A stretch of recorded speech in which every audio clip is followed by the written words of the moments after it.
Em uma época onde as sombras alongavam-se além das fronteiras de uma ilha, uma força oculta movia-se silenciosamente através do vasto mar da Ásia. Nas aldeias esquecidas, entre arrozais e montanhas solitárias, surgiam figuras envoltas não apenas em seda, mas em mistérios insondáveis. Eram mulheres, mas não quaisquer mulheres. Eram mensageiras de uma troca cultural forçada, navegando num oceano de promessas e perdições. Olá, viajantes da história. Hoje mergulharemos no mundo das Karayuki-san, as enigmáticas profissionais de relações que desempenharam um papel silencioso, mas poderoso, nas correntes da história. Antes, já deixe seu super like e sem mais demora, vamos ao vídeo.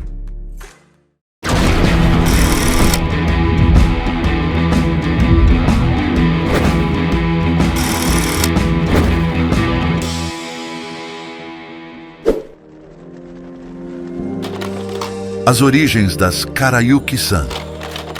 No crepúsculo do século XIX, mais precisamente no ano de 1877, a cosmopolita Singapura colonial testemunhou o início de uma sombria faceta do comércio humano que se estenderia por décadas.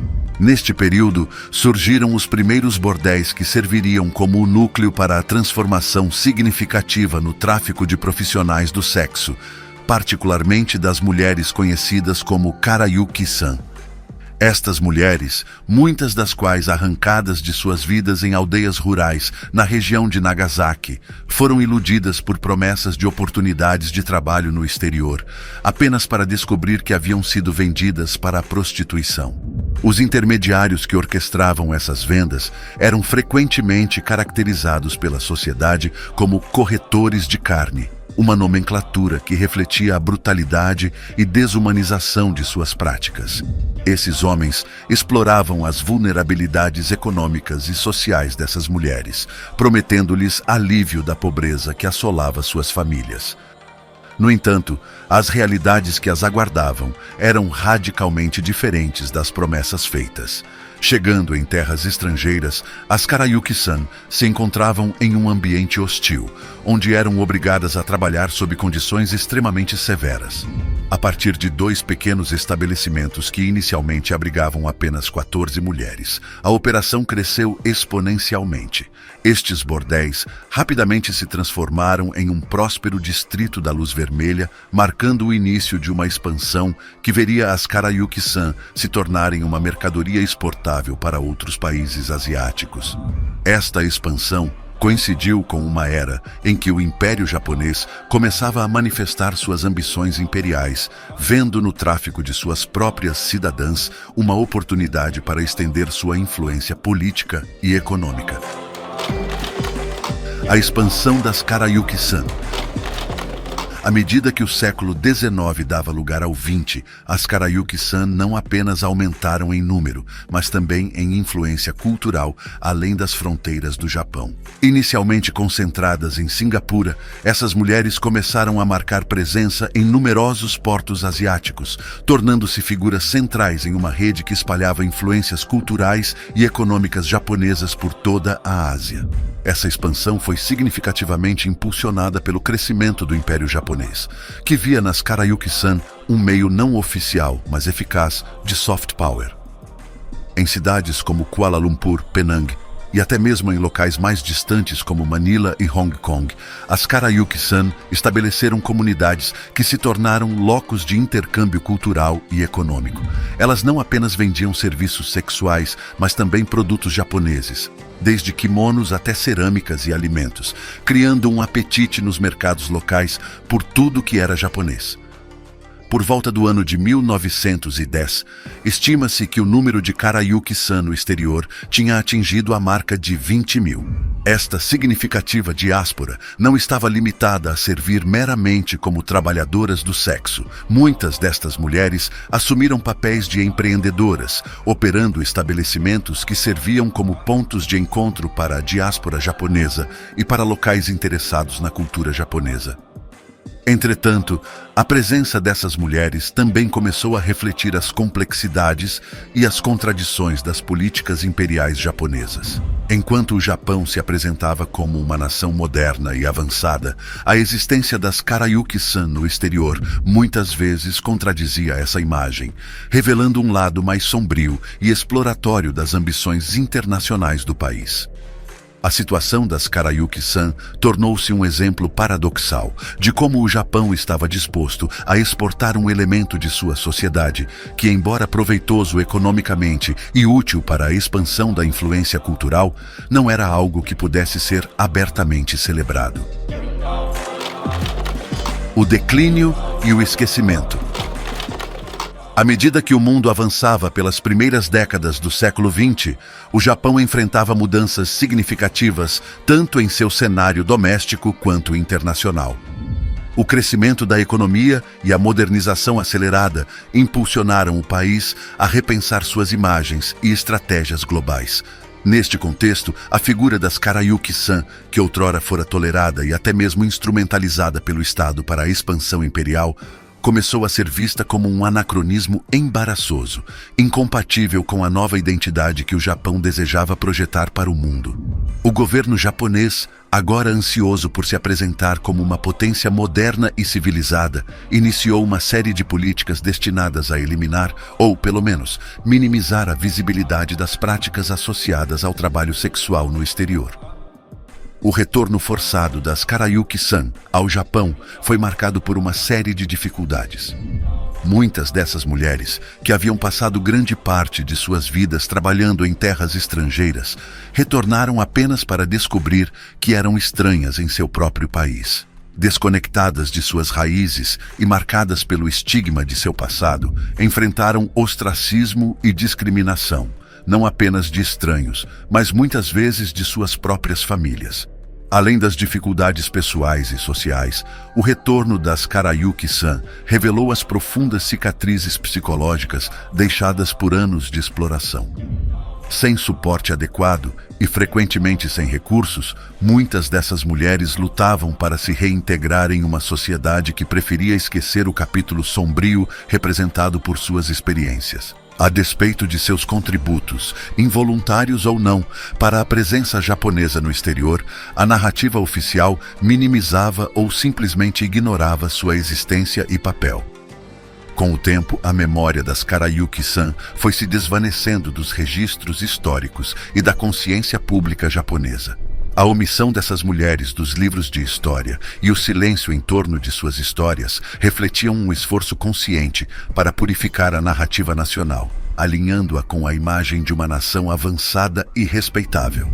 No entanto, em cantos esquecidos e através do trabalho de pesquisadores e historiadores, as histórias das Karayuki-san começaram a ressurgir, desafiando a amnésia coletiva e destacando a complexidade das interações humanas na era da expansão imperial japonesa.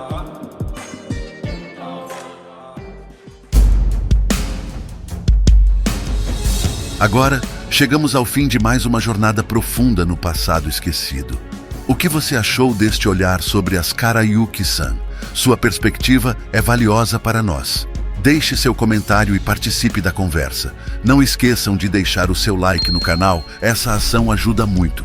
E se esse vídeo foi relevante para você, compartilhe. Até a próxima e nos vemos em breve. Fiquem em paz, fiquem com Deus.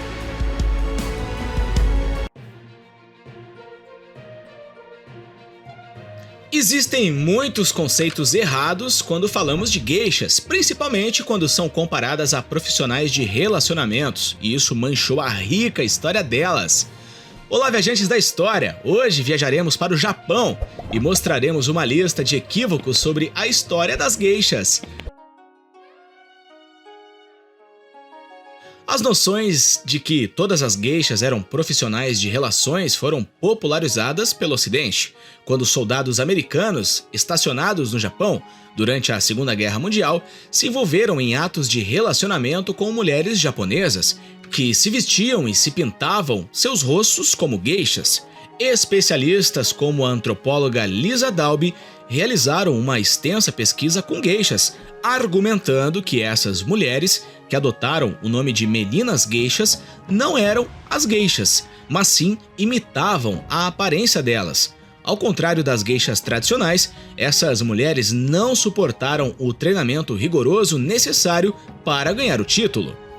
Elas também eram muito menos seletivas com os seus clientes, já que muitas geishas se recusaram a entreter os americanos. Dito isto, o tópico continua bastante contestado na história das geishas. Enquanto muitos argumentam que a tradição das geishas tem suas origens puramente na arte do entretenimento, alguns sustentam que as relações sempre fizeram parte da profissão. Outro fator que pode ter contribuído para o equívoco de que todas as geishas eram profissionais de relações era a prática de mizuage, que é a transição da aprendiz de geisha e por isso recebe o nome de maiko. Para se tornar uma geisha, ela poderia vender sua virgindade ao patrono que pagasse mais, como parte do seu ritual de maioridade. Embora tenha sido um ato único, vinculou a profissão ao serviço de pagamento por relações. Embora essa prática antiquada tenha sido proibida em 1959, sem dúvida ela ainda ocorria e pode continuar a ocorrer. Elas eram artistas altamente qualificadas. Muitos acreditam que as geishas e as maiko eram cobiçadas principalmente por sua aparência, mas seu papel principal era o de animadoras. Na verdade, a palavra geisha pode ser traduzida como pessoa artista. As geishas eram treinadas para cantar, dançar, tocar shamisen e outras artes performáticas. Com o tempo, as geishas ganharam reputação de especialistas em uma ou mais das artes que praticavam, e os clientes procuravam as geishas com base em sua experiência. Nem todas as geishas eram mulheres. As primeiras geishas eram homens chamados de taikomochi. Esses homens desempenharam muitas funções ao longo dos séculos, desde entreter daimyons e em um papel semelhante ao do bobo da corte, até cantar, dançar e contar piadas e histórias. Por volta do século XVII, muitos saíram da corte e foram contratados por cortesãs, em que divertiam os convidados. No auge da sua popularidade, em meados de 1700, havia mais de 500 geishas homens no Japão. Seu número diminuiu à medida que mais mulheres buscavam a profissão. Os taikomochi modernos são mais como festeiros, contando piadas e histórias interessantes e incentivando o consumo de mais saquê. No final do século XVII, em uma solução popular para pais que precisavam de dinheiro, enviar suas filhas para as aulas de canto e dança, na esperança de eventualmente serem contratadas, essas jovens dançarinas eram chamadas de odoriko, dançarina, e acredita-se que as geishas evoluíram diretamente delas. A palavra geisha apareceu pela primeira vez quando essas mulheres atingiram a idade de 20 anos e, portanto, não podiam mais se referir a si mesmas como meninas. Entre os vários nomes que eles propuseram estavam geisha. Odoriko eram dançarinas altamente qualificadas e parte do seu apelo aos patronos era a castidade. Com o tempo, muitas odoriko caíram na libertinagem. A primeira pessoa registrada como geisha foi uma dessas concubinas. Isso contribuiu para a crença generalizada de que todas as geishas eram profissionais de relações. No entanto, a classe de mulheres historicamente conhecidas como geishas, que seguiram o exemplo de seus predecessores homens, trabalhavam exclusivamente como artistas. No século XVIII, a palavra geisha descrevia várias mulheres artistas. As geishas shiro eram estritamente animadoras. Kido, geisha, ficavam na entrada dos carnavais, tocando shamisen para atrair clientes. Enquanto isso, as geishas joro não eram geishas, mas concubinas, mais próximas da noção ocidental tradicional de uma geisha. Para se tornarem geishas, as jovens tinham que passar por treinamento longo e extenso, que podia começar já aos 3 anos de idade e durar até os 20 anos. Uma geisha em treinamento era chamada de maiko e era orientada aos hábitos da geisha por sua Oni-san, ou irmã mais velha. Além de aperfeiçoar uma variedade de artes cênicas, as maiko tinham que aprender caligrafia, ikebana e como envolver os clientes em uma conversa cativante. Elas também aprenderam a aplicar maquiagens complicadas que, depois de anos de prática, ainda levavam horas para serem feitas, e como pentear os cabelos. Como mencionado antes, tornar-se uma geisha exigia longos e implacáveis anos de treinamento, portanto, não era incomum que as geishas permanecessem ativas à medida que envelheciam. Afinal, uma geisha com mais anos em seu currículo teria mais experiência e provavelmente seria mais talentosa. Essas geishas mais velhas orientavam jovens iniciantes que esperavam para se tornar maiko. Algumas dessas geishas se tornaram até proprietárias de uma casa de geishas. Obviamente, as mulheres da comunidade de geishas que foram forçadas à prostituição não foram libertadas, mas muitas geishas eram livres para escolher como recebiam os clientes e tinham muitas liberdades que outras mulheres, durante o período Edo e até mesmo na Segunda Guerra Mundial, não tinham. Ao contrário da maioria das mulheres durante o período Edo, que recebiam uma educação limitada que girava em torno de aprender como fazer as tarefas domésticas, as geishas estudavam uma variedade de assuntos, incluindo literatura, poesia e política. A maioria das mulheres da época era vista como um pouco mais do que esposas e mães. Muitos acreditam que as geishas eram submissas, mas, na verdade, era diferente. Esperava-se que as geishas fossem artistas animadas e pudessem conversar com os homens sobre uma ampla gama de tópicos, um privilégio que muitas das esposas de seus clientes não desfrutavam. Como seu trabalho exigia que fossem conversadoras, espirituosas, as geishas eram capazes de falar com homens como iguais. Durante uma época em que as mulheres tinham pouco poder ou posição social, as geishas estavam em uma comunidade dirigida principalmente por mulheres. As mulheres administravam casas de geishas e ficavam com a maior parte dos seus ganhos. Depois de pagarem suas dívidas, as geishas podiam decidir o que fazer sozinhas, ficando com a maior parte dos salários, com exceção da taxa que pagavam à casa pelo patrocínio. Os homens não podiam tomar nenhuma decisão em nome da geisha. Em um mundo onde a noite ocultava mais do que apenas as estrelas, uma prática ancestral submergia as aldeias em segredos e sussurros. Os homens desafiavam a escuridão, guiados apenas pela paixão e um pano sobre o rosto, à medida que cruzavam fronteiras invisíveis em busca de um amor proibido. Olá, viajantes da história! Estão preparados para mergulhar nas sombras onde o amor e o tabu se encontram em um delicado equilíbrio e conhecer uma antiga tradição, a Yobai? Antes de embarcar nesta aventura fascinante, não se esqueça de deixar o seu super like e, sem mais demora, vamos ao vídeo.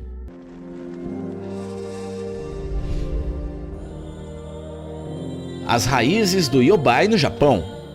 Embarquemos em uma viagem de volta ao antigo Japão, um lugar onde a arquitetura frágil de madeira e papel de arroz não era apenas bela, mas também cenário de uma tradição peculiar, o Yobai, também conhecido como visitas noturnas.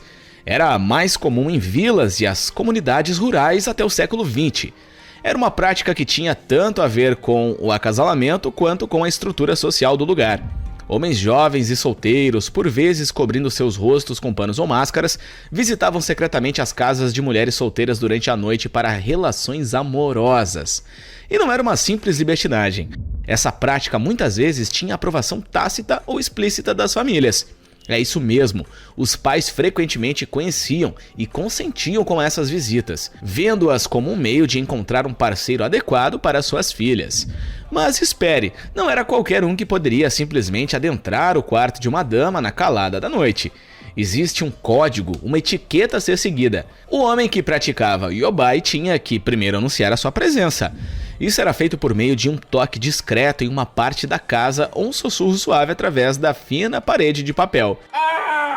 A mulher, por sua vez, tinha a opção de permitir ou negar essa visita, frequentemente sinalizando com um movimento ou som. Se ela consentisse, o quarto se tornava um palco secreto para a paixão e o romance. Mas se o homem fosse descoberto, especialmente por outro membro da família, prepare-se para um comitê de boas-vindas nada agradável e talvez até um punho furioso.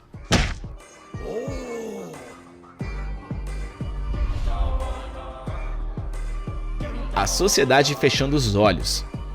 Em uma sociedade onde a honra e o respeito e o pudor eram aspectos cruciais da vida cotidiana, é surpreendente que uma prática como o Yobai fosse tolerada, não é? Bem, há uma explicação para isso. O Yobai, de alguma forma, funcionava como um mecanismo de coesão social. Acreditava-se que isso aliviava as tensões sociais e, em alguns casos, contribuía para a ordem da comunidade. O fato de a prática ser realizada na escuridão da noite e envolver certo nível de consentimento das partes permitia uma liberdade emocional e física que, acredite ou não, ajudava a manter a estabilidade emocional da aldeia. A complexidade da cultura humana. Já imaginou ter que dar um presente de cortesia depois de uma noite de paixão? No contexto do Yobai, era comum que os homens deixassem pequenos presentes como um sinal de gratidão ou afeição. Não pense que qualquer coisa servia. O presente tinha que ser bem pensado. Podia ser um item do uso cotidiano, uma lembrança ou até mesmo comida. O presente errado poderia arruinar a reputação de um homem, transformando-o na piada da aldeia. E não esqueçamos que o presente também servia como uma espécie de contrato informal, uma maneira de estabelecer a relação entre as duas partes envolvidas. Portanto, escolher o presente certo era uma arte em si, e falhar nesse quesito poderia ser, bem, digamos, vergonhoso.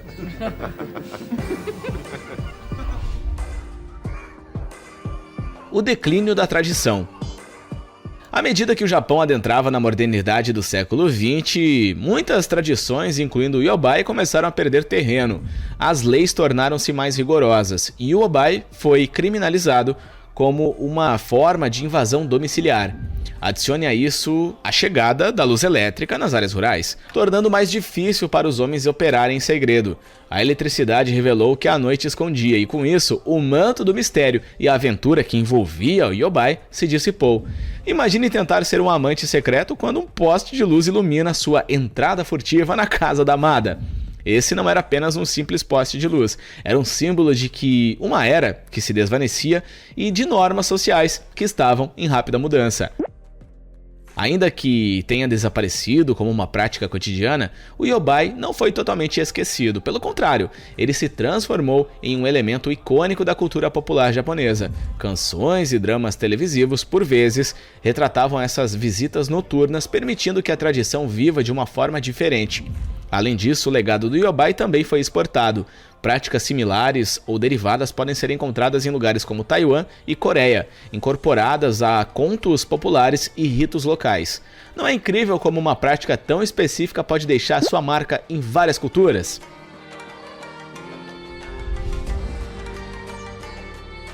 A versão moderna. Mas o Yobai não está totalmente morto e enterrado. Não, senhor! Em um mundo onde os casais buscam constantemente formas de apimentar as suas relações, essa prática antiga encontrou uma espécie de renascimento.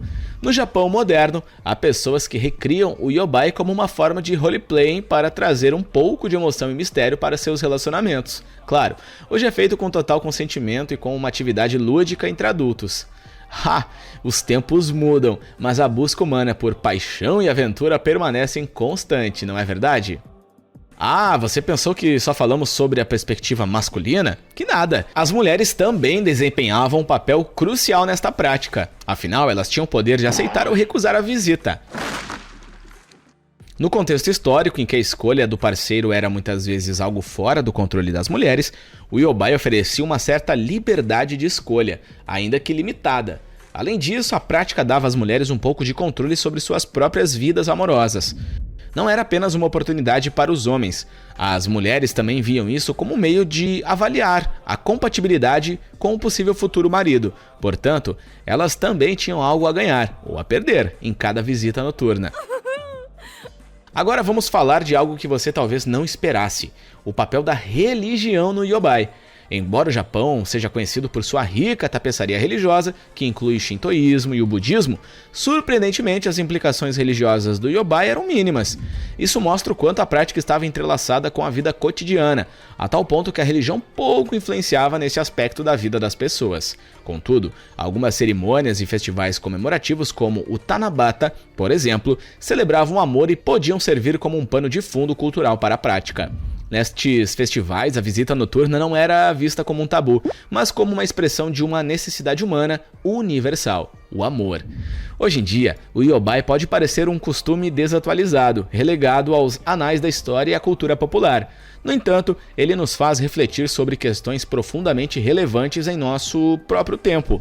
Temas como consentimento, autonomia, tradição versus modernidade e a tensão entre o desejo individual e responsabilidade social continuam sendo discutidos em todo o mundo.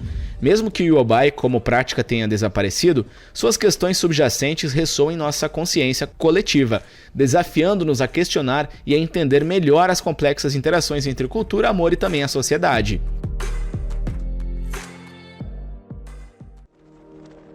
Numa terra distante, cercada por lendas e tradições, mulheres de beleza estonteante e intelecto aguçado teciam uma complexa rede de poder e influência.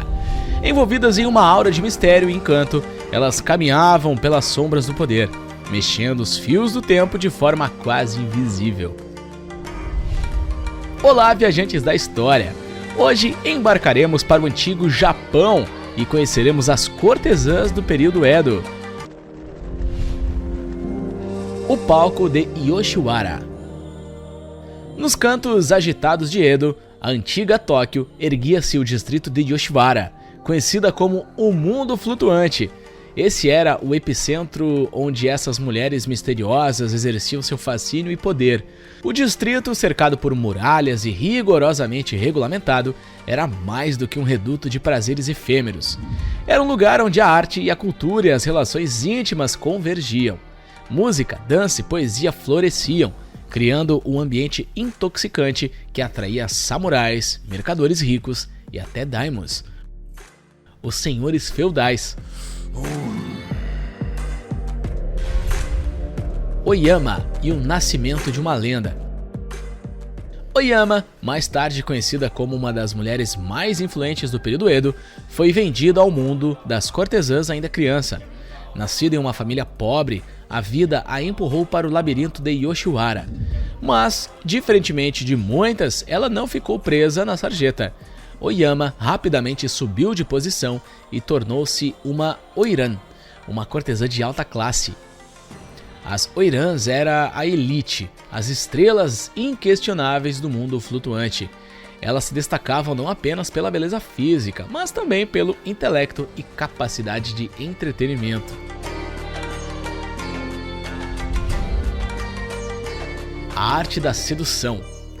O que diferenciava essas mulheres não era apenas sua beleza, mas também seu intelecto e talento em artes como caligrafia, música e poesia.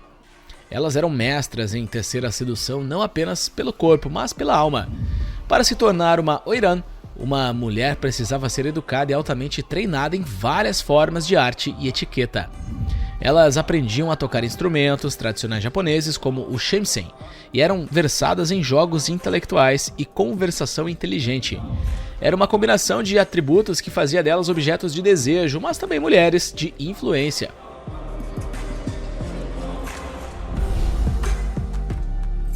O jogo do poder. A influência destas cortesãs não se limitava ao prazer dos sentidos. Elas eram ouvidas por daimyos e até mesmo pelo shogun, oferecendo conselhos e informações preciosas que moldaram o curso dos eventos. O Yoshiwara, como era uma pequena cidade dentro de uma cidade, com seu próprio governo e regras, algo como um estado dentro de um estado, e as oiran, em muitos casos, agiam como embaixadoras não oficiais entre as classes sociais, mediando negociações e até resolvendo disputas. Elas eram um poder silencioso, exercido nos bastidores, mas que moldava a política do período Edo de formas subtis e duradouras. Sahomi, a estrategista. Sahomi era uma cortesã que usava seu charme e inteligência para se infiltrar nos círculos mais altos do poder, fornecendo informações vitais que poderiam decidir o resultado de conflitos militares. A inteligência dela a tornou indispensável para vários daimyos, que viam em Sahomi não apenas uma mulher de beleza e talento, mas também uma mente estratégica. Ela era uma das poucas mulheres da época a ser consultada em questões de tática e estratégia, ajudando a decidir movimentos de tropas e até ações diplomáticas. os subterrâneos de Yoshiwara. Por trás das cortinas de seda e de aroma de incenso existiam histórias de traição, intriga e até assassinato. A rivalidade entre cortesãs podia ser tão afiada quanto a lâmina de um samurai. Os corredores de Yoshiwara eram preenchidos não apenas com o som de shamsens e risos, mas também com sussurros e segredos. A competição era feroz. Ascender à posição de Oiran não era apenas uma questão de talento e beleza, mas também de astúcia e manipulação. Muitas cortesãs caíram em desgraça por causa de rumores ou por serem superadas por rivais jovens e mais habilidosas. A triste balada de Yumeko. Yumeko era uma jovem cortesã que encantava todos com sua voz celestial. Seu talento em cantar baladas tristes fez dela uma das cortesãs mais desejadas. Mas Yumeko tinha um segredo trágico. Ela estava secretamente apaixonada por um plebeu, uma relação condenada por sua posição e deveres. Embora parecesse que ela vivia uma vida de luxo e prazer, seu coração estava em desordem. Tal como a trágica heroína de um conto clássico japonês, Yumeko escolheu um amor impossível, representando o lado sombrio da vida em Yoshiwara.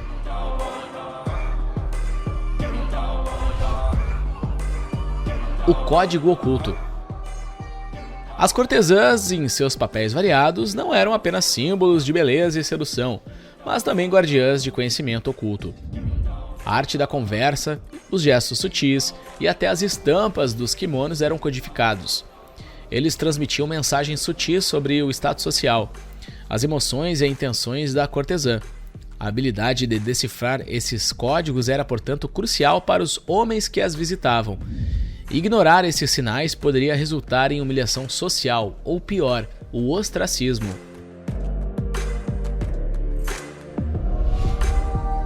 A ascensão e queda de Yoshiwara.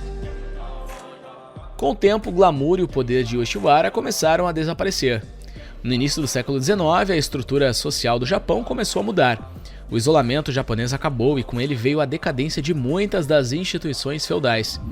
As cortesãs, uma vez figuras centrais da cultura e política de Edo, viram sua influência diminuir, mas mesmo em seu declínio elas continuaram a ser figuras fascinantes, complexas e multidimensionais, que deixaram sua marca indelével na história do Japão.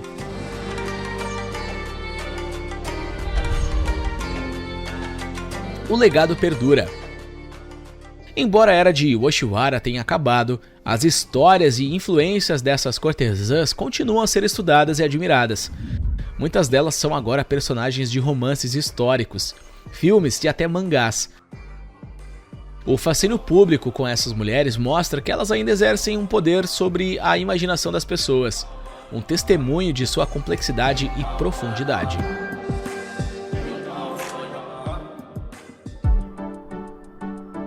Quando o último pergaminho de Yoshiwara foi descoberto nos arquivos empoeirados de um museu em Tóquio, ele revelou que a mais famosa das cortesãs era, na verdade, uma espiã para o Shogun, uma mulher que usava suas relações íntimas para moldar o destino de uma nação.